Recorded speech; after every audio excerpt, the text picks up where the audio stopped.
சென்னையில் பெரியார் சிலைக்கு விடுதலை சிறுத்தைகள் கட்சித் தலைவர் திருமாவளவன் மரியாதை செலுத்திவிட்டு செய்தியாளர்களிடம் பேசும் நேரலையை பார்த்தார். இந்த காவிரி நீர் உரிமை போராட்டத்தில் விக்னேஷ் என்கிற இளைஞன் தன்னுடைய உயிரை தியாகம் செய்திருக்கிறான்.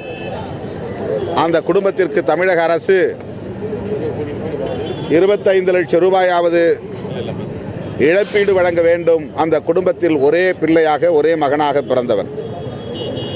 இந்த தமிழ் தேசத்தின் உரிமைகளுக்காக தன் உயிரை அர்ப்பணித்திருக்கிறான். ஆகவே விக்னேஷ் குடும்பத்திற்கு தமிழக அரசு ரூபாய் 25 லட்சம் இழப்பீடு வழங்க வேண்டும். அந்த குடும்பத்தினருக்கு இழப்பீடு வழங்கி அவர்களை பாதுகாக்க வேண்டும் என்று விடுதலை சிறுத்தைகளின் சார்பில் கேட்டுக்கொள்கிறேன். இந்த போராட்டம் வெற்றிகரமாக நடந்தாலும் ஆளும் கட்சி இதில் பங்கேற்கவில்லை என்பது ஏமாற்றத்தையும் வருத்தத்தையும் அளிக்கிறது. சென்னையில் பெரியார் சிலைக்கு விடுதலை சிறுத்தைகள் கட்சித் தலைவர் திருமாவளவன் மரியாதை செலுத்தினார். தொடர்ந்து அவர் செய்தியாளர்களிடம் பேசி வருகிறார்.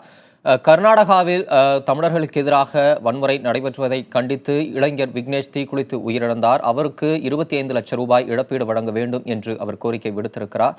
தொடர்ந்து இதன் விவரங்களை பின்னர் விரிவாக